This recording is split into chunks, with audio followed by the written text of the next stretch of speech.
பெரியார் என்று மட்டுமே அவரை அழைக்கணும்னு சொல்லி இந்த பட்டம் கொடுத்ததுங்கிறது இந்த இடம். இந்த போராட்டத்தை தீவிரப்படுத்தியவர், ஏன்னா அவருக்கு தான் தெரியும் ராஜாஜி கிட்ட எந்த ஃபீஸை கொடுங்கன்னா சரியா வரும் அப்படிங்கிறது பெரியாருக்கு தான் தெரியுங்கிறதுனால அந்த கழுதையை அவர் பிடிச்சி மேடையிலே நிறுத்தி வச்சுட்டு, கழுதையே உன்னிட்ட தான் சொல்கிறேன், இந்த இந்தியை திணிக்காத, இந்த மக்களுக்கு நல்லதை செய்ய சொன்னால் கேட்க மாட்டேங்கிறிய கழுதை. இந்த காசி விஸ்வநாதர் ஆலயம் இங்கேருந்து தான் அந்த பெண்கள் மாநாட்டுடைய ஊர்வலம் தொடங்குது. அடக்குமுறை காலத்தில் இந்த மாதிரி நீதிமன்றங்கள் எல்லாம் நீதி கிடைக்கலாம் எனக்கு நம்பிக்கையே கிடையாது. அவரும் பார்ப்பனர், நீங்களும் பார்ப்பனர், யார் நீதிபதியை பார்த்து, அவரும் பார்ப்பனர், நீங்களும் பார்ப்பனர். அந்த பெண்கள் மாநாட்டை முன்னெடுத்து தலைமை தாங்கி நடத்தி பெரியாருக்கு பட்டம் கொடுத்த 38 இந்திய எதிர்ப்பு போராட்டத்தில் பங்கெடுத்து அவங்க சிறைக்கு சென்ற அந்த 73 பெண்களில் அவங்களும் ஒருத்தர். பராசக்தி படத்தில் காட்டப்படுற அந்த 64, 65 மொழிப்போர் களத்தோட ஒரு இடம் தான் இந்த சட்டக்கல்லூரி.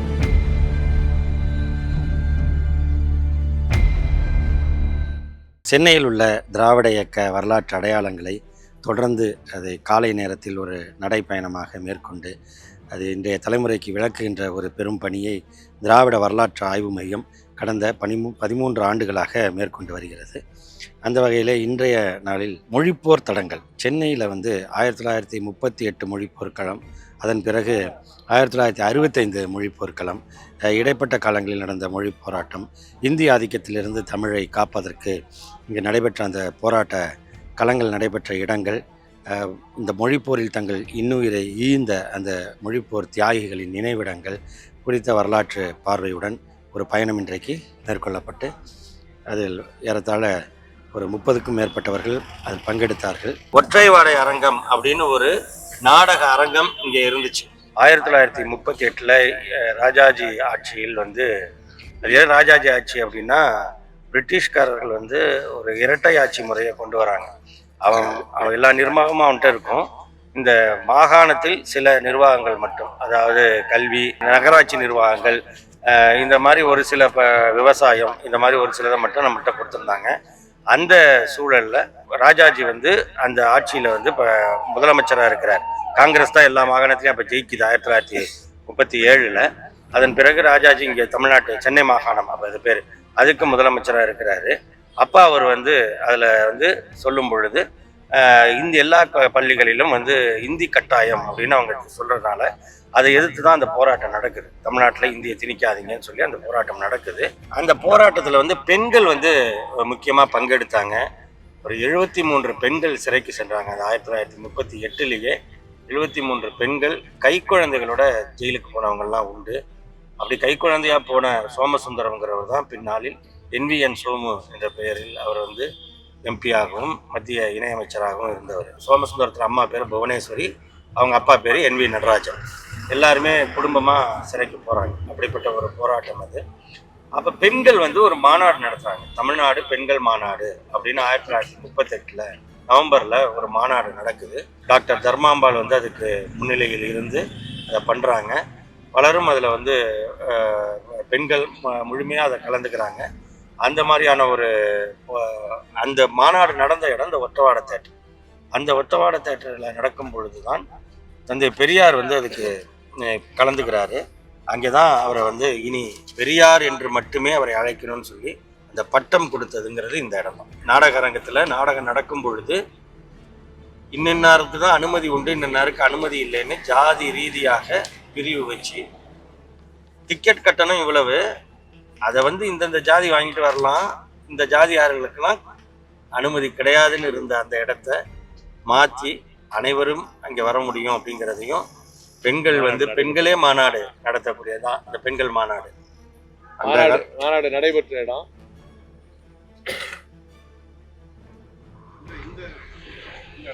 அந்த இடங்க. லெங்த் இருக்கும். அந்த திரையரங்கம் தானே, இதுதானமா திரையரங்கம் இல்ல, நாடக அரங்கம். நாடக தியேட்டர்னா தியேட்டர் அப்படிங்கிறது நாடகத்துக்கு சொல்றதுதான். மாநாட்டை நடத்திய முக்கியமான பெண்கள் இவங்க டாக்டர் தர்மாம்பாள், கலைமகள் அம்மையார், அப்புறம் பட்டம்மாள்னா மூவலூர் ராமாமிர்தம் அம்மையார், மீனாம்பாள் சிவராஜ்னா நிறைய இருக்காங்க. அந்த மாநாடு பற்றிய செய்தி குடியரசு பத்திரிகையில வந்தது.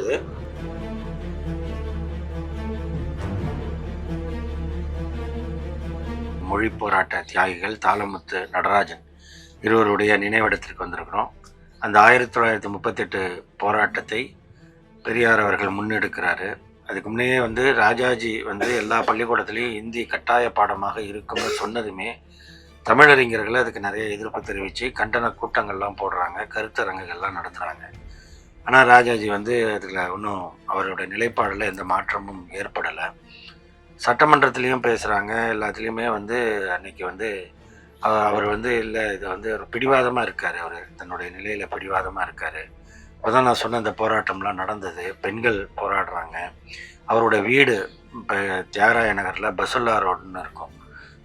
ஒரு இப்போ டிஆர் பாலு எம்பியோட அலுவலகம் இருக்கிற அதுக்கு முன்னாடி அந்த இடத்த வாங்கி வேற ஒரு கட்டடம் கட்டிட்டாங்க.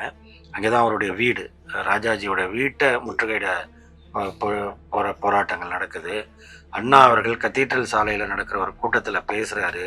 அப்படி பேசியதாலேயே அவர் மக்களை தூண்டி விட்டார்னு சொல்லி அண்ணாவை கைது செய்து சைதாப்பேட்டை சப்ஜெயிலில் அடைக்கிறாங்க. அதுதான் அண்ணாவுக்கு முதல் சிறைவாசம். அவர் அந்த போராட்டத்தில் பங்கெடுக்கிறார். இப்படி தொடர்ச்சியாக நடக்குது. இது பெரியார் தான் அந்த தமிழறிஞர்களை எல்லாம் ஒருங்கிணைச்சு இந்த போராட்டத்தை தீவிரப்படுத்தியவர். ஏன்னா அவருக்கு தான் தெரியும், ராஜாஜிக்கிட்ட எந்த ஃபீஸை கொடுங்கன்னா சரியாக வரும் அப்படிங்கிறது பெரியாருக்கு தான் தெரியுங்கிறனால அவர் இந்த போராட்டத்தை மிக தீவிரமாக முன்னெடுக்கிறார். அப்போ அந்த போராட்டம் ஒரு மிகப்பெரிய அளவில் போகும்பொழுது கடற்கரையில் ஒரு பொதுக்கூட்டமும் நடக்குது. அந்த பொதுக்கூட்டத்தில் ஆயிரக்கணக்கான மக்கள் திரண்டு வராங்க. பெரியார் பேசுகிறாரு, தமிழறிஞர்கள்லாம் பேசுகிறாங்க. தமிழ்நாடு தமிழருக்கே அப்படிங்கிற அளவுக்கு அதில் குரல் வர ஆரம்பிச்சிருச்சு. அப்போ தான் ராஜாஜி ரொம்ப தீவிரமாக இதை ஒடுக்கணும் அப்படின்னு யார் யாரெல்லாம் கலந்துக்கிறாங்களோ அவங்களையெல்லாம் பிடிச்சி ஜெயிலில் போடுறது அப்படின்னு. இந்த சமயத்தில் திருச்சியிலேருந்து ஒரு பயணம், தமிழர் பெரும்படை அப்படின்னு தமிழர் படை ஒரு நெடும் பயணம் வருது. திருச்சியிலேருந்து சென்னைக்கு இந்த படை வருது. இது ஒரு பட்டுக்கோட்டை அழகிரி, மூவலூர் ராமாமிர்தம் அம்மையார் இவங்கெல்லாம் இதில் கலந்துக்கிறாங்க. இப்போ எல்லாம் கடைசியாக இங்கே நம்ம வடசென்னையில் இருக்கக்கூடிய இந்து தியாலஜிக்கல் பள்ளி, அந்த பள்ளி முன்னாடி போராட்டம் நடத்துகிறாங்க. அந்த இந்தி திணிப்பை எதிர்த்து அந்த போராட்டத்தின் போது கைது செய்யப்படுகிறார்கள். அதில் தான் நடராஜன் ஒருத்தர், தாளமுத்து இவங்கெல்லாம் அதில் கைது செய்யப்படுறாங்க. அப்போ சிறைவாசத்தில் நடராஜனுக்கு உடம்பு முடியாமல் போயிடுது. அது வயிற்று வலி வந்துடுது. உணவு சரியில்லை. முதல்ல ஜெயிலில் சாப்பாடு இப்போ மாதிரி கலைஞராட்சி வந்த பிறகு சிக்கன்லாம் போடுறாங்களே, அந்த மாதிரிலாம் அப்போல்லாம் கிடையாது அது ஜெயிலில். அப்போ ஜெயில்னால் ஜெயில் தான், அப்படி இருந்த காலம். அதனால் அந்த உணவு சரியில்லை, அதுக்கான ட்ரீட்மெண்ட்டும் அவருக்கு இல்லை. அப்போ என்ன சொல்கிறாங்கன்னா, மன்னிப்பு கடிதம் எழுதி கொடு, இனிமேல் போராட்டத்தில் கலந்துக்க மாட்டேன் அப்படின்னு மன்னிப்பு கடிதம் எழுதி கொடு, உன்னை விட்டுறேன்னு நடராஜனை சொல்கிறாங்க. ஆனால் அவர் மன்னிப்பு கடிதம் எழுதி கொடுக்கல. ஏன்னா இது சாவர்கர் கூட்டம் கிடையாது இது. அதனால் நான் மன்னிப்பு கடிதம் எழுதி கொடுக்க மாட்டேன், என் உயிர் போனால் இந்த மொழிக்காக போகட்டும், நான் இந்திய ஆதிக்கத்தை எதிர்ப்பேங்கிறத உறுதியாக இருக்கார். அப்புறம் அவரை ஜெயில் மருத்துவமனையிலேருந்து ஜிஹெச் கொண்டு போகிறாங்க. ஆனால் அவர் இறந்துடுறார். முதல் உயிரிழப்பு, இந்த தியாகம் அப்படிங்கிறது சிறைவாசத்தில் நடராஜனுடையது தான் முதல். இது அதுக்கு அடுத்து அது 1939 ஜனவரி 15 அவர் இறந்து போகிறார். சில நாட்கள் கழித்து தாளமுத்து அவரும் இறந்துடுறார். அவர் வயசில் மூத்தவர். தாளமுத்து இல்லை பார்த்தீங்கன்னா 1915 பிறந்தவர், வயதில் மூத்தவர், கொஞ்சம் கட்சி பொறுப்புல எல்லாம் இயக்கத்து பொறுப்புல எல்லாம் இருந்தவர். நடராஜன் இடத்துல ஒரு மாணவர் நிலையில் இருந்தவர். அப்போ அவர் இறந்து இருக்கும் பொழுது பெரியார் ஜெயிலில் இருக்கார். அந்த போராட்டத்தின் பொழுது பெரியாரை பெல்லாரி ஜெயிலில் அடைச்சிடுறாங்க. அவரை கொண்டு போய் ஜார்ஜ் டவுன் போலீஸ் ஸ்டேஷனில் நிறுத்துறாங்க. பெரியாரை நிறுத்தி உங்கள் மேலே குற்றம் சாட்டியிருக்காங்க, நீங்கள் மக்களை தூண்டி விடுறீங்க, இந்த மாதிரி ஒரு போராட்டத்தை நடத்துறீங்கிறப்ப அவர் ரொம்ப சிம்பிளாக சொல்லிட்டாரு, நான்லாம் கேஸெல்லாம் வாதாடலாம் விரும்பலைங்க. ஏன்னா இந்த முதலமைச்சர் ஒரு அடக்குமுறையை ஏவுறாருன்னு சொல்லிட்டாரு. அடக்குமுறை காலத்தில் இந்த மாதிரி நீதிமன்றங்கள் எல்லாம் நீதி கிடைக்கணும்லாம் எனக்கு நம்பிக்கையே கிடையாது. அவரும் பார்ப்பனர், நீங்களும் பார்ப்பனர். யார் நீதிபதியை பார்த்து அவரும் பார்ப்பனர், நீங்களும் பார்ப்பனர். இங்கெல்லாம் இதெல்லாம் ஒன்றும் இது பண்ண முடியாது. அதனால் ஒரு நியாயமான லட்சியத்தை அடையணும்னா அதுக்காக ஒரு விலை கொடுத்து தான் ஆகணும். அந்த விலையை கொடுக்க நாங்கள் தயாராக இருக்கிறோம். அதனால் நாங்கள் இங்கே போராட்டத்தை நடத்துனதுங்க நியாயமானது. நீங்கள் உங்கள் சட்டப்படி என்ன தண்டனை கொடுக்கணுமோ அதை கொடுத்து, எவ்வளவு அதிக தண்டனை கொடுக்க முடியுமோ அதை கொடுத்து, சிறையில் எவ்வளவு தாழ்ந்த வகுப்பு ஒதுக்க முடியுமோ அதை ஒதுக்கி இந்த வழக்கு நாடகத்தை முடித்து வைக்குமாய் வணக்கத்துடன் கேட்டுக்கொள்கிறேன்னு நீதிபதிகிட்ட சொன்னவர் பெரியார். எனவே அவர் ஜெயிலில் இருக்கார், பெல்லாரி ஜெயிலில் இருக்கார். தாளமுத்து இறந்த நேரத்தில் அவருடைய உடலை சுமந்து வந்த அந்த கரங்களில் ஒன்று பேரறிஞர் அண்ணாவோட கரம். அவர் வந்து அதை சுமந்து வர்றாரு. செட்டிநாட்டு அரசர் சுமந்து வர்றாரு. இன்னும் அன்னைக்கு இருந்த முக்கிய தலைவர்கள்லாம் சுமந்து வராங்க. அப்போ இந்த இடத்துல வச்சுட்டு இவர் இரங்கல் உரை ஆற்றுறாங்க. அப்போ அண்ணா பேசிய உரையின் ஒரு பகுதி தான் இந்த இருக்கு. இதோ இங்கே படுத்திருக்கிறார் நடராசன். அவருடைய இதயம் துடிப்பதை நிறுத்திவிட்டது. அவரது இரத்தம் ஓடுவதை நிறுத்திவிட்டது. அவருடைய கேசம் சிலிர்த்து நிற்கின்றது. அவருடைய முகத்தை பாருங்கள். தமிழினத்தின் பண்பாட்டிற்காகவும் விடுதலைக்காகவும் போராடி அந்த போராட்டத்தில் தன் இன்னுயிரை ஈந்த போராளியின் முகமல்லவா இந்த முகம். நாம் விரும்பாத ஒரு மொழியை எதிர்த்து போரிட்டார் நடராசன். ஐயகோ, இன்று நம்மிடையே இல்லாது மறைந்து போனார். அவரது வீர வாழ்வை பேசவும் பின்பற்றவும் நாம் இன்று உறுதியேற்றுக் கொள்வோம் அப்படின்னு ஒரு இறந்த வச்சு அந்த இதை வந்து அந்த இரங்கல் கூட்டத்தில் அதை பேசுகிறார். ஸோ அப்படிப்பட்ட ஒரு முதல் இது. அடுத்து தாளமுத்து. இருவரும் வெவ்வேறு சமுதாயத்தைச் சேர்ந்தவர்கள். இருவரையும் ஒரே இடத்தில் அடக்கம் செய்கின்ற அதையும் இந்த திராவிட இயக்கம் வந்து மொழிப்போர்க்களத்தில் நிறைவேற்றி காட்டியதுக்கு ஒரு அடையாளம். ஒருவர் வந்து ஆதி திராவிடர், இன்னொருவர் வந்து வேற ஒரு பிற்படுத்தப்பட்ட சமுதாயத்தை. 2 பேருக்குமே ஒரே இடத்துல நினைவிடம் ஒரே இடத்துல அவங்களுக்கு இருக்கு. அன்றைக்கு இருந்த சமூக சூழலில் யோசிச்சு பாருங்க, 100 வருஷத்துக்கு முன்னாடி எப்படி இருந்திருக்கும். எனவே அதையும் நிறைவேற்றி காட்டியது தான் இந்த இது. இந்த மூலக்கொத்தளம் மயானத்தை பொறுத்தவரை அன்றைக்கு நிறைய மொழிப்போர் தியாகிகளுடைய உடல் இங்கே இருக்குது. 65ல் கலந்துக்கிட்டவங்களும் பின்னால் இறந்து போனப்பையும் இங்கே இருக்குது. வரும்பொழுதே ஒன்று பார்த்துட்டு வந்தோம். இப்போ தான் நானும் பிரின்ஸ் நடக்கும். நிறைய கட்சி சார்ந்த நிறையா இருக்குது. இந்த பக்கம் வட சென்னை திமுகவின் பிறப்பிடம் இல்லவா, அதனால் வந்து அவங்களுக்கு இங்கே தான் எல்லாம் நிறையா இதாக இருக்குது. அதான் இந்த இது ரொம்ப ஒரு நாங்கள் முதல் முறை இங்கே வந்தோம் ஒரு 7-8 ஆண்டுகளுக்கு முன்னே. அப்போ வந்து இந்த இடத்த நெருங்கவே முடியாத அளவுக்கு பொது கழிவறையாக இருந்தது. இங்கே வர முடியல எங்களால், அங்கேயே நின்று போயிட்டோம். இப்போ நம்முடைய கழக ஆட்சி வந்த பிறகு இது மொத்தத்துக்குமே சுத்தப்படுத்தி இதை ஒரு நினைவிடமாக்கி கழகத் தலைவர் தான் இதை திறந்து வச்சார். முதலமைச்சர் தான் திறந்து வச்சார். இந்த முறையும் வந்து மொழிப்போர் தியாகிகள் வீர வணக்க நாள் அன்னைக்கு ஜனவரி 25 இங்கே வந்து அந்த வணக்கத்தை செலுத்திட்டு தான் போயிருக்கார். அந்த பெண்கள் மாநாட்டை முன்னெடுத்து தலைமை தாங்கி நடத்தி பெரியாருக்கு பட்டம் கொடுத்த 38 இந்திய எதிர்ப்பு போராட்டத்தில் பங்கெடுத்து அவங்க சிறைக்கு சென்ற அந்த 73 பெண்களில் அவங்களும் ஒருத்தங்க. அவங்களுடைய நினைவாக அவங்களும் இங்கே தான் அடக்கம் செய்யப்பட்டார்கள்ங்கிறனால உங்களுக்கு இங்கே ஒரு நினைவு தோணு இருக்குது. இதையும் இப்போ தான் நம்ம தலைவர் வந்து அதோட சேர்த்து இதையும் புதுப்பிச்சு ஒரு அடையாளமாக ஆக்கியிருக்காங்க. பெரியார் அறிஞர் அண்ணாவை தளபதியாக கொண்டு நடத்திய இந்திய எதிர்ப்பில் பத்மாவதி, தனலட்சுமி முறையே 1938, 48 கலந்து கொண்டனர். பத்மாவதிங்கிறவங்க 38லையும் தனலட்சுமி வந்து 48லையும் கலந்துக்கிறாங்க. அவினாசிலிங்கம் வந்து கல்வி அமைச்சராக இருக்கிறவர். அவர் ராஜாஜி மாதிரியே இந்தியை கட்டாயப்படுத்தும் பொழுது இப்போ ஒரு போராட்டத்தை பெரியார் அறிவிக்கிறாரு. இந்த போராட்டத்தின் தளபதியாக அறிஞர் அண்ணாவை நியமித்து இந்த போராட்டத்தை நடத்தணும் அப்படின்னு சொல்கிறார். இப்போ அந்த போராட்டம் நடக்குது. அப்புறம் அது இவரே ஓமந்தூராரே அதுக்கு வந்து ஒரு ஸ்டாப் பண்ணி வைக்கிறாரு. அது வந்து இந்த ஹைதராபாத் பிரச்சனையெல்லாம் நடந்துகிட்டு இருக்கு, அதனால் இப்போதைக்கு இது வேணாம் அப்படின்னு சொல்லி. அப்போ வந்து அந்த போராட்டத்தில் இவங்க 2 பேரும் கலந்துக்கிறாங்க. வாலாஜாபாத் பொன்னுரங்க முதலியார் நீலாவதி மகன் வாப்போ வேலாயுதம் முதல் துணைவி பத்மாவதி. அவங்க வந்து 38 இந்திய எதிர்ப்பில் தனித்தமிழ் நாடு கேட்டு தமிழ் வாழ்க சேலை கட்டியமையால் துன்புறுத்தப்பட்டு உயிர் துறந்தார். சொன்னல தமிழ்நாடு தமிழருக்குன்னு அவருக்கு பெரியார் அறிவிச்சாருன்னது ராஜாஜி ரொம்ப இதானார்னு. அந்த சமயத்தில் தமிழ் வாழ்கைன்னு அவங்க சேலை கட்டியிருக்காங்க. சேலையில் அப்போயே பிரிண்ட் பண்ணி இப்போ நம்ம எப்படி டிஷர்ட் போடுறோமோ அதை வந்து அவங்க அந்த காலத்திலேயே சேலையில் அதை பண்ணனாலேயே துன்புறுத்தப்பட்டு அவர் வந்து உயிர் துறந்தார். 1948 இந்திய எதிர்ப்பில் ஈடுபட்ட தனலட்சுமியை காவல் லாரியில் ஏற்றி சென்று 40 மைலுக்கு அப்பால் தன்னந்தனியே விட்டுவிட்டு சிஐடி போலீஸார் திருப்பி வர முடியாத அளவிற்கு தொல்லைகள் கொடுத்தமையாலும் கருச்சிதைவு ஏற்பட்டு நோயுற்று அதே காரணத்தால் உயிர் துறந்தார். அவர் ஃபஸ்ட்டு ஒரு இது கட்டுறாரு, அங்கேயும் இதாகுது, அடுத்ததும் இந்த மாதிரி நடக்குது அப்படிங்கிறது தொடர்ச்சியாக குடும்பமாக நம்ம வந்து இந்த இதை அனுபவிச்சிருக்கிறாங்க. மொழி போராட்டத்தில் கலந்துருக்காங்க, சித்திரவதைகளை அனுபவிச்சிருக்காங்க. இதுதான் இது குடும்ப இயக்கம். அவன் கடுப்பாகிறான்ல குடும்ப அரசியல்னு. இல்லைங்களே நான் பதவி கிடைக்க என்ன பண்ணாங்க. இந்த இயக்கத்துக்கு வந்தால் இன்றைக்கி நம்ம அரசியலில் இருக்கோம், அதனால் வாய்ப்புகள் கிடைக்கிது, அவ்வளோதானே தவிர இந்த இயக்கத்துடைய நோக்கம் வந்து அது இல்லை.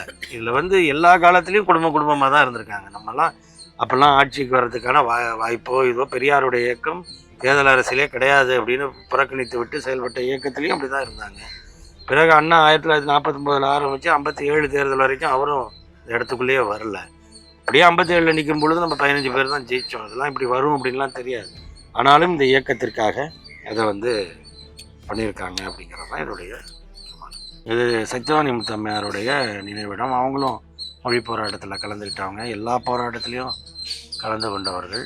முக்கியமாக திராவிட இயக்கத்துடைய ஒரு தொடக்க காலத்திலேயே ஒரு பெண் அடையாளமாக அவங்க இருந்தவங்க. திமுக தொடங்கப்பட்ட பொழுது ராபின்சன் பூங்காவில் நடந்த கூட்டத்தில் கலந்து கொண்ட பெண். அண்ணாவுடைய அமைச்சரவையில் இடம்பெற்ற ஒரு பெண் அமைச்சர். அதன் பிறகு ஒரு கட்டத்தில் அதிமுகவில் இருந்தாங்க. அப்போ வந்து சரண் சிங் தலைமையிலான ஒரு அமைச்சரவை ஒன்று மொரார்ஜி தேசாய் ஆட்சி கவிழ்ந்ததும் அந்த ஒரு சரண் சிங் தலைமையில் ஒரு அமைச்சரவை உருவானுச்சு. அதில் அவங்க வந்து அதிமுக அதை ஆதரிச்சுது. அதில் அவங்களுக்கு வந்து ஒரு அமைச்சர் பதவி, ஒன்றியத்தில் ஒரு அமைச்சர் பதவி கொடுத்தாங்க.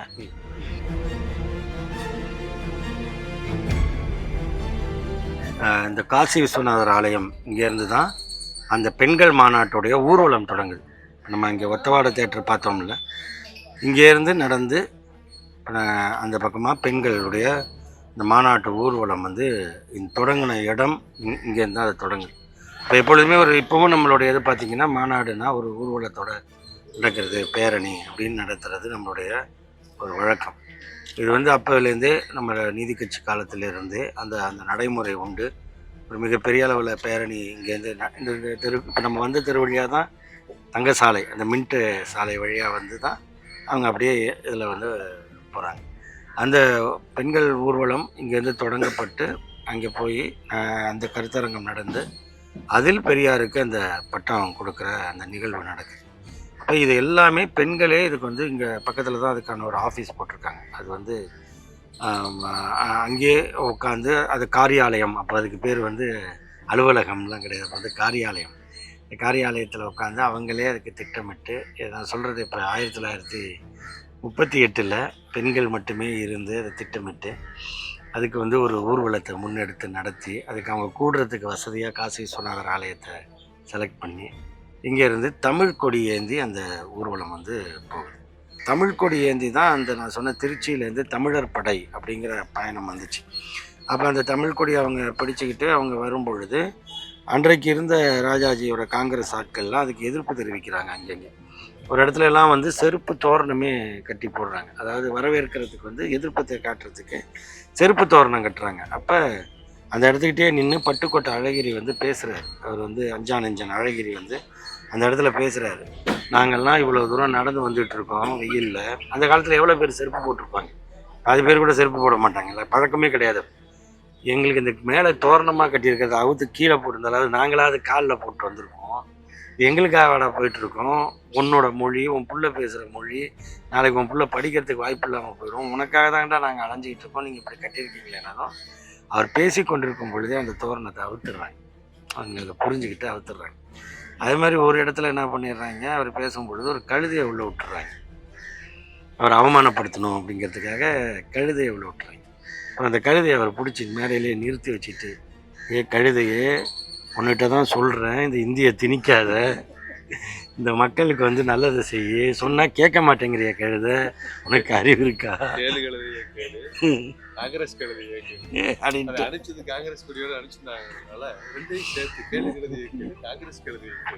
அப்படிங்கிற மாதிரிலாம் அன்றைக்கி அதெல்லாம் எதிர்கொண்டு வந்த பயணம் தான் அந்த நெடும் பயணம். அது இறுதியாக வந்து முடிந்த இடச்ச தான் நாங்கள் அந்த இந்து தியாலஜிக்கல் ஸ்கூல்னு ஒன்று இருக்குது. இந்த மொழியை காப்பது அப்படிங்கிறதுல எல்லாருடைய பங்களிப்பும் இருந்திருக்கு. ஒரு சாமியாராக இருந்த ஞானியாரடிகள் இருக்கார், தனித்தமிழ் இயக்கம் நடத்தின மரமலையடிகள் இருக்கிறாரு, கியாபே விஸ்வநாதம் இருக்கார், முத்தமிழ் காவலர் கியாபே விஸ்வநாதம் இருக்கார், பொது அரசியல் இயக்கங்களோட சேர்ந்தவங்க இருக்கிறாங்க, பெரியாருடன் இணைந்து அத்தனை பேர் இருக்கிறாங்க, பெண்கள் இருந்தாங்க, குழந்தைகள் இருந்தாங்க. அப்படிங்கிறது தான் இந்த மொழி போராட்டத்தோட முக்கியத்துவம். பராசக்தி படத்தில் காட்டப்படுற அந்த 64, 65 மொழி போர்க்களத்தோட ஒரு இடம் தான் இந்த சட்டக்கல்லூரி. இந்த போராட்டத்தை பொறுத்த வரைக்கும் இந்தியா குடியரசான பிறகு அரசமைப்பு சட்டம் ஏற்றுக்கொள்ளப்பட்ட 1950ஆம் ஆண்டில் அந்த சட்டத்தில் என்ன சொல்லியிருக்குன்னா, எது வந்து இந்தியாவின் அலுவல் மொழியாக இருக்கணும் அப்படிங்கும் பொழுது ஆங்கிலமும் நீடிக்கும் அப்படிங்கிறது தான் நமக்கு வந்து இதில் வந்து அதில் இடம்பெற்றிருந்தது. ஆனால் அதில் என்ன சொல்லியிருக்குன்னா, இந்தியா குடியரசாகி 15 ஆண்டுகளில் எல்லா இடங்கள்லையும் இந்தியே அலுவல் மொழியாக இருக்கணும். அப்போ வந்து அது ஆட்சி மொழி அப்படின்னு தான் அதை சொல்லுவாங்க. அஃபிஷியல் லாங்குவேஜுங்கிற ஆட்சி மொழின்னு அப்போ சொல்லி பயன்படுத்தின சொல். அதுதான் ஆட்சி மொழி அப்படின்னா 1950 நம்ம குடியரசு ஆகணும். அப்போ 15 ஆண்டுகள் கழிச்சுன்னா 1965. 65லேருந்து எல்லா இடமும் உங்களுக்கு இந்தியில் தான் செயல்படணும். அதோட நடைமுறைகள், அலுவலகங்கள், எல்லா அரசு அலுவலகங்களுடைய செயல்பாடுகள் எல்லாமே ஹிந்தியில் வந்துடணும். இந்தியாவுக்கு ஒரு பொது மொழி வேணும் அப்படிங்கிற நோக்கத்தில் அது வந்தனால அதை நடைமுறைப்படுத்துவதற்கு ஆரம்பத்திலேருந்து அதுக்கான முயற்சிகள், இன்றைக்கும் இந்தி வளர்ப்பதற்கான அரசியல் சட்ட பிரிவுகள் இருக்குது. அந்த மொழியை வந்து வளர்க்கணும். அப்போ இதனுடைய ஆபத்து என்னங்கிறத ஆரம்பத்திலேருந்தே குரல் கொடுத்துட்டு இருந்தது திராவிட இயக்கம். குறிப்பாக 1957 திமுக தேர்தலில் நின்று 2 நாடாளுமன்ற உறுப்பினர்கள், 15 சட்டமன்ற உறுப்பினர்கள், 2 நாடாளுமன்ற உறுப்பினர்கள், திருவண்ணாமலை தர்மலிங்கமும் ஈவிகே சம்பத்தும் அங்கே பார்லிமெண்ட் போன பிறகு அவங்க என்ன பண்ணாங்க, இதுக்கான குரலை தான் கொடுத்தாங்க. நீங்கள் வந்து பிற மொழிகளை வந்து ஆதிக்கம் செலுத்துகிற வகையில் இந்திய ஆதிக்கத்தை வந்து நீங்கள் இப்போ கொண்டு வரீங்க, அதை தடுத்து நிறுத்தணும் அப்படிங்கிறத சம்பத் அவர்கள் வந்து வலியுறுத்தின பொழுது தான் அண்ணா இது அப்போ பிரதமராக இருந்த நேரு என்ன சொல்கிறாரு, ஒரு உறுதிமொழி கொடுக்குறாரு. இந்தி பேசாத மாநில மக்கள் விரும்புகிற வரை ஆங்கிலம் ஆட்சி மொழியாக, இணை ஆட்சி மொழியாக நீடிக்கும், ஆங்கிலமும் நீடிக்குங்கிற உறுதிமொழியை கொடுக்குறாரு. ஆனால் அதை தாண்டியும் திரும்ப திரும்ப சர்க்குலர் வர்றது போகிறது எல்லாத்துலேயுமே இந்தி திணிப்பு இருக்கும் பொழுது, இதை தொடர்ந்து சம்பத் வந்து அதை கேட்கும் பொழுது தான் நேரு வந்து ஒரு லெட்டராகவே கொடுக்குறாரு. சம்பத்துக்கு எழுதுறாரு. அந்த லெட்டர் இவிக்கு சம்பத்துக்கு எழுதுறாரு. இந்த மாதிரியான இப்படி நாங்கள் நடைமுறைப்படுத்த மாட்டோம், நான் சொன்ன உறுதிமொழியை காப்பாற்றுவோம் அப்படிங்கிறத அவர் கடிதமாகவே கொடுக்குறாரு.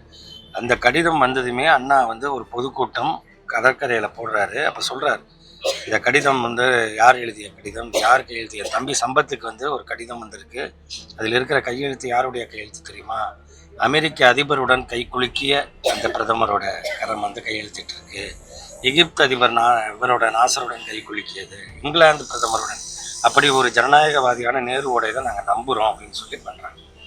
ஆனால் நேரு ஆட்சி காலத்திலேயே அது தொடர்ந்துக்கிட்டு இருக்கு. நேரு மறைவுக்கு பிறகு லால் பகதூர் சாஸ்திரி வரும்பொழுது கரெக்டாக அந்த 15 ஆண்டுகள் நெருங்கிடுது. அப்போ ஆட்சி மொழி ஆக்குவதற்கு, அலுவல் மொழி ஆக்குவதற்கு இந்தி மட்டுமே தான் அப்படிங்கிறதுக்கான முயற்சி எடுக்கும் பொழுது தான் ஜனவரி 26, 1965 அது நடைமுறைக்கு வந்துடும்.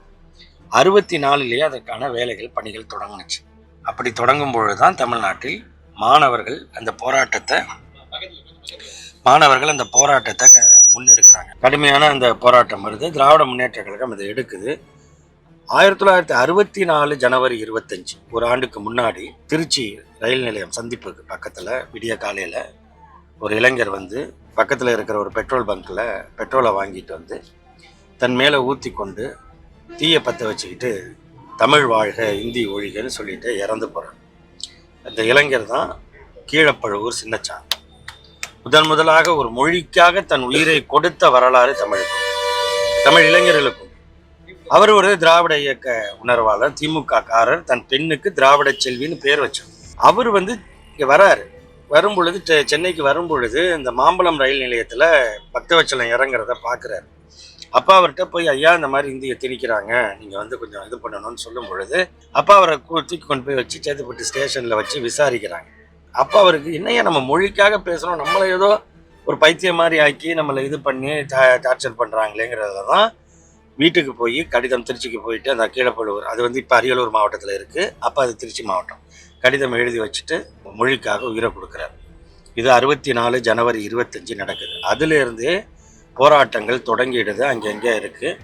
திமுக என்ன பண்ணுதுன்னா, திமுகவுக்கு வந்து அப்போ மாணவர் அமைப்பு இப்போ இருக்கிற நம்ம அமுதரசன் இருக்கிற மாதிரி மாணவர் அணி கிடையாது.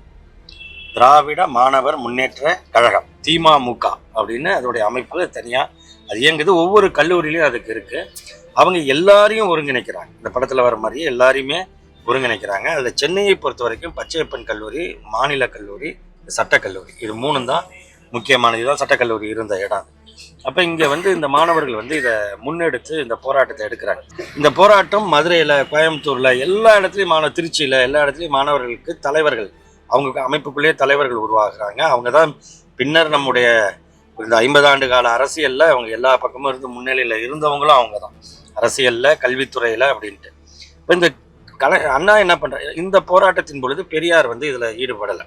ஏன்னா அவர் வந்து என்ன சொல்கிறாருன்னா, இந்த போராட்டத்து முறையை அவர் ஏற்றுக்கல. அது மட்டும் இல்லாமல் அவருடைய பார்வை என்னன்னா, இந்த இந்திய அரசமைப்பு சட்டத்துக்குள்ளே நம்ம இருக்கிற வரைக்கும் அவன் இந்தியை திணிச்சிக்கிட்டு தான் இருப்பான். அதனால தான் நான் தமிழ்நாடு தமிழர் இருக்கேன்னு சொல்கிறேன். இதில் இருந்துக்கிட்டு நீங்கள் என்ன பண்ண போகிறீங்க, இந்த தேர்தல் அரசியலில் இருந்துக்கிட்டுங்கிறது அவருடைய பார்வை. அது மட்டும் இல்லாமல் அவர் காமராஜரை ஆதரித்த காரணத்தினால் காங்கிரஸ் அரசு, காமராஜர் வச்சுட்டு போன பக்தவச்சல அரசுக்கும் அவர் ஒரு சப்போர்ட்டாக இருக்கார். அண்ணா தான் இந்த போராட்டத்தை அதில் வந்து முன் எடுக்கிறாரு. ஜனவரி 26 அன்னைக்கு நம்ம வந்து கருப்பு கொடி ஏற்றி அரசியல் சட்டத்தை கொளுத்துவது அப்படிங்கிறது அண்ணாவுடைய போராட்ட அறிவிப்பு. அதுக்கு தான் அவங்கள கைது பண்ணுறாங்க. இதில் கலைஞர் வந்து அந்த போராட்டத்தில் அவர் வந்து தூண்டிவிடும் வகையில் எழுதினார். அந்த போராட்டத்தில் வந்து முரசொலி வந்து ரொம்ப ஃபயராக இருந்த பத்திரிக்கை தான். அதில் கூட சினிமாவிலையும் ஒரு சின்ன காட்சியாக வச்சுருப்பாங்க, உன் பத்திரிக்கை எப்படி வருதுப்பா, அப்போ சூரியன் உதிக்கும் பொழுது முரசொலிக்கும்னு அவர் வந்து சொல்கிறதுங்கிறது. முரசொலி வந்து அதை வந்து இது பண்ணுதுன்னு சொல்லி அவரை வந்து அந்த பாதுகாப்பு சட்டத்தில் கைது பண்ணி பாளையங்கோட்டை தனிமைச் சிறையில் வச்சிடுறாங்க. அதுக்கப்புறமும் முரசொலி அப்படி தான் வருது. என்னடா கலைஞர் அரெஸ்ட் பண்ணவும் இப்படி தான் இருக்குன்னா, அதை பண்ணுறவர் முரசொலி மாறன், அவரையும் அதே பாதுகாப்பு சட்டத்தில் கைது பண்ணி அவரையும் ஜெயிலில் வைக்கிறாங்க. போய் சந்திக்கிறாங்க, முதலமைச்சரையே சந்தித்து பேசுகிறாங்க. மாணவர்கள் வந்து சென்னையில் கூடி ஆலோசிச்சுட்டு இரவு 9 மணிக்கு முதலமைச்சர் பக்தவச்சலத்தை போய் சந்தித்து 2 மணி நேரம் பேசுகிறாங்க. அப்போ கேட்க ஒவ்வொருத்தரையும் அவர் அடையாளம் காண்றார். ஒருத்தர் பார்த்துட்டு, நீ வந்து அந்த இவர் டிஎஸ்பி பையன் தானே, நீ இந்த காங்கிரஸ் மாணவர் அணியில் தானே இருக்கிற, ஆமாம், நீ அவங்களோட சேர்ந்துக்கிட்டு இருக்க, மொழிக்காக சேர்ந்துருக்கிறேங்க. இன்னொரு பொண்ணு 2-3 லேடிஸ் இருக்காங்க. அந்த 9 மணிக்கு போய் சந்திக்கிற இடத்துலையும் மாணவர் போராட்ட குழுவில் பெண்களும் பங்கெடுக்கிறாங்க. அதில் ஒரு பெண்ணை சுட்டி காட்டி, நீ காங்கிரஸ் நாருடைய பொண்ணு அப்படின்னு அவர் உதவியாளர் சொல்கிறார். அப்போ அந்த அம்மா சொல்கிறாங்க, என்ன அதெல்லாம் அடையாளப்படுத்தாதீங்க, மாணவர் குழுவிலேருந்து வந்திருக்கிற பிரச்சனையை மட்டும் பேசுங்க அப்படிங்கிற மாதிரி அன்னைக்கு வந்து நேரடியாக அவங்க பேசிலாம் பார்க்குறாங்க.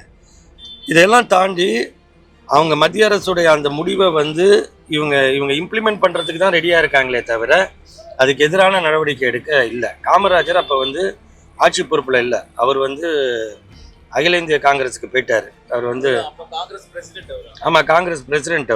அவர் வந்து அவர் சில வாக்குறுதிகளை கொடுக்குறாரு. ஆனால் காங்கிரஸ் ஆட்சியில் இருக்கிறவங்க என்ன சொல்கிறாங்க, அதெல்லாம் அவர் அந்தந்த மாநிலத்துக்காக சொல்கிறாரு. கேரளாவில் போய் சொல்கிறாரு, உங்களுக்கு வந்து இந்தியில் கடிதம் வந்ததுன்னா நீங்கள் ரிஜெக்ட் பண்ணிவிடுங்க, அதெல்லாம் ஏற்றுக்காதீங்க. அங்கே உள்ளாட்சி தேர்தல் நடக்கும் போது கேரளாவில் அதுக்காக காமராஜர் பேசுகிறாருன்ட்டு மேலேருந்து மினிஸ்டர் சொல்கிறார். இப்போவும் நமக்கு வந்து சட்டப்படி பாதுகாப்பு கிடச்சிருக்கானா இல்லை. நேரு கொடுத்த உறுதிமொழியை காப்பாற்றுவோன்னு சொன்னதோட அப்படியே நிறுத்தி தான் இன்றைக்கி நமக்கு இருக்குது. அதனால தான் அண்ணா ஆட்சிக்கு வந்த இதன் பிறகு தான் 65க்கு பிறகு இந்த போராட்டங்கள் தொடருது.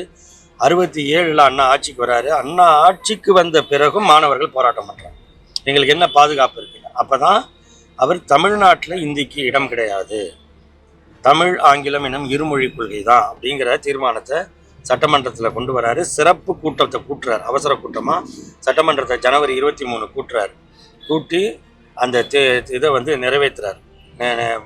அப்போ கேட்குறாங்க காங்கிரஸ்காரங்க, மாணவர்களுக்காக நீங்கள் வந்து இப்படி பண்ணீங்கன்னா நாளைக்கு ஒன்று வந்தால் என்ன பண்ணுவாங்க, இல்லை மாணவர் நலன்கிறது ரொம்ப முக்கியம் அப்படின்னு சொல்லி தான் அந்த இருமொழி கொள்கையை நிறைவேற்றுறாரு. சொல்லிட்டு எல்லா இடத்துலையும் பாடங்கள் மொழி கல்லூரிகள் பள்ளிகள் அரசு இது எல்லாத்துலேயுமே 2 மொழி தான் இங்கே இருக்கும். என்சிசியில் கட்டளைகள் எல்லாம் ஹிந்தியில் தான் இருக்குது. அதனால் நீங்கள் தமிழுக்கு மாற்றுங்க, தமிழ் அதில் இடம்பெறவில்லை என்றால் எங்கள் மாநிலத்துக்கு என்சிசியே வேணாம், கலைச்சிருங்க அப்படின்னு சொன்னது. அப்புறம் தமிழுக்கு அது வருது. ஸோ இந்த மாதிரி நடத்திட்டு தான் ஜனவரி 25 இங்கே இருக்கிற நேப்பியர் பார்க், இப்போ மேதின பூங்கான்னு சொல்கிறோம்ல, அது அப்போ நேப்பியர் பார்க், அங்கே நடந்த மொழிப்போர் தியாகிகள் வீர வணக்க நாள் கூட்டத்தில் தான் அண்ணா சொல்கிறாரு, நான் வந்து இருமொழி கொள்கையை நிறைவேற்றிட்டேன், இதனால் வந்து நீ வந்து ஒரு இந்திய அரசின் ஒரு சட்டத்துக்கு எதிராக இருக்க, அப்போ வந்து இந்திய அரசியல் சட்டத்தின்படி பதவியேற்பு உறுதிமொழி ஏற்ற நீங்கள் இதுக்கு எதிராக இருந்தால் ஆட்சியை கலைக்க முடியும் அப்படிங்கிறது தான் காங்கிரஸ் இருக்கிற எச்சரிக்கை. ஆட்சியை கலைப்போங்கிறது அண்ணா ஆட்சிக்கு வந்த நாள்லேருந்து சொல்கிறது, இன்றைக்கி ஏதோ புதுசாக வந்ததெல்லாம் கிடையாது. நம்ம எப்போல்லாம் ஆட்சிக்கு வரோமோ சொல்லுவாங்க, 2 முறை கலைச்சும் இருக்காங்க, கலைக்க முடியாத காலங்களும் இருந்துச்சு. அப்போ தான் அண்ணா சொல்கிறாரு, என்னால் ஆனதை நான் செய்து விட்டேன், இனி டெல்லி தன்னால் ஆனதை பார்த்து கொள்ளட்டும் அப்படின்னு அவர் வந்து அந்த அறைகூவலை விடுத்ததும் அதுதான். அப்போ சட்டக்கல்லூரி மாணவர்கள் மற்றவர்கள்ட்ட அண்ணாவும் பேசுகிறார். பேசி ஒரு முடிவுக்கு வந்து தான் நம்ம அளவில் ஒரு வேலி போட்டு பாதுகாத்ததுடன் அந்த வேலியை தாண்டி எப்போதெல்லாம் இந்தி உள்ளே நுழைகிறதோ அப்போதெல்லாம் நம்முடைய எதிர்ப்பை காட்டுறோம். அது தேசிய கல்விக் கொள்கை மூலமாக வந்தாலும் சரி, அல்லது வந்து ரயில்வே நிலையங்கள் மூலமாக பணியாளர்களை எடுக்கிறது மூலமாக இருந்தாலும் சரி, மத்திய அரசு பணிகள் மூலமாக இருந்தாலும் சரி, தூர்தர்ஷன் ஆல் இண்டியா ரேடியோ மூலமாக இருந்தாலும் சரி, அந்த எதிர்ப்பு குரல் ஏன் இங்கேருந்து ஒலிக்குது அப்படின்னா அதற்கு காரணம் நமக்கு ஒரு ஏறத்தாழ ஒரு 90 ஆண்டு கால எதிர்ப்பு போராட்ட வரலாறு நம்மகிட்ட இருக்கு. இந்த கீழப்பழுவூர் சின்னச்சாமியிலிருந்து அல்லது நடராஜன் தாளமுத்தில் தொடங்கி மாயவரம் சாரங்கபாணி வரை, சிவகங்கை ராஜேந்திரன் போன்றவர்களுடைய உயிர் தியாகம் வரை எல்லாம் என்ன பண்ணியிருக்குன்னா தமிழ் மொழியை மட்டும் காக்கல, இந்தியாவில் உள்ள 8வது அட்டவணையில் இடம்பெற்றிருக்கிற 22 மொழிகள் உட்பட அனைத்து மக்களுடைய தாய்மொழிகளையும் காத்திருக்கிற தியாகத்தை செய்தவர்கள் நம்முடைய தமிழ் இளைஞர்கள். 1989 3வது முறையாக கலைஞர் முதலமைச்சரான பொழுது இந்த கட்டடம் திறக்கப்படுது. சென்னை பெருநகர வளர்ச்சி குழுமத்தினர், அப்போ MMDAன்னு பேர், மெட்ராஸ் மெட்ரோபாலிட்டன் டெவலப்மெண்ட் அத்தாரிட்டி. அப்புறம் சென்னைன்னு பேர் மாற்றின பிறகு கலைஞர் 96 ப்ராப்பராக சென்னைன்னு மாற்றின பிறகு CMD ஆயிடுச்சு. இதுக்கு திறக்கும் பொழுதே இதுக்கு தாளமுத்து நடராஜன் மாளிகை அப்படின்னு பேர் வச்சார்.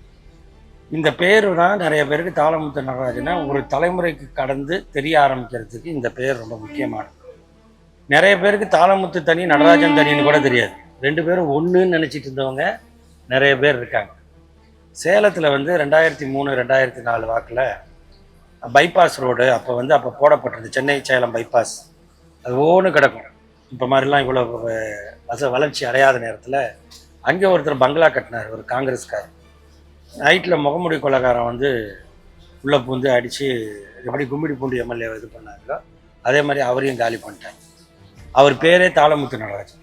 அவர் காங்கிரஸ்காரரு, ஆனால் அவர் பேர் தாளமுத்து நடராஜன். தாளமுத்து தனி நடராஜன் தனிங்கிறதே நிறைய பேருக்கு தெரியாது. இப்போ தான் 2 பேர் தனித்தனியா அப்படி இல்லைன்னா சொல்லாமல் விட்டோம்னா அவங்க கற்பனைக்கு தான் அது போயிடும். எல்லோருமே இந்த மொழிப்போர் வரலாற்றை அறிந்து கொள்ள வேண்டும் என்கின்ற முறையிலே திராவிட முன்னேற்றக் கழகம், திராவிடர் கழகம், கல்லூரி மாணவர்கள், மற்ற அமைப்பினர் என்று பலரும் இதில் கலந்து கொண்டு இந்த வரலாற்றை தெரிந்து கொள்வதற்கு ஒரு வாய்ப்பாக இந்த பயணம் அமைந்தது. இந்த பயணத்தை வழிநடத்துகின்ற பொறுப்பு என்னிடம் ஒப்படைக்கப்பட்ட நிலையில் அதை திராவிடர் கழகத்தினர் அதனுடைய திராவிட வரலாற்று ஆய்வு மையத்தினருடன் இணைந்து இன்றைக்கு அந்த பயணம் மேற்கொள்ளப்பட்டது. பெரியார் திடலிலிருந்து தொடங்கி அது இந்த தந்தை பெரியார் அவர்களுக்கு பெரியார் என்ற பட்டம் வழங்கப்பட்ட அந்த பெண்கள் மாநாடு நடைபெற்ற ஒத்தவாடை தேட்டர், இன்றைக்கு அந்த இடம் இல்லை, அந்த ஒற்றவாடை அரங்கம் இருந்த இடம். அதுபோல் மொழிப்போர் தியாகிகள் நடராசன் தாளமுத்து ஆகியோருடைய நினைவிடம், அதுபோல் மொழி போராட்ட களங்களில் ஊர்வலங்கள் பேரணிகள் நடைபெற்ற இடங்கள், அதுபோல் மாணவர்கள் 1965 மொழி போராட்டத்தில் மாணவர்கள் தங்களுடைய போராட்ட களங்களாக அமைத்த கல்லூரிகள் எல்லாம் பயணித்து இந்த நடைபயணம் நிறைவு செய்யப்பட்டிருக்கிறது. உண்மையிலேயே வரலாற்றை அடுத்தடுத்த தலைமுறைக்கு கொடுக்க வேண்டும் என்பதுதான் என் நோக்கம். அந்த நோக்கம் தொடர்ந்து பயணித்து கொண்டிருக்கிறது.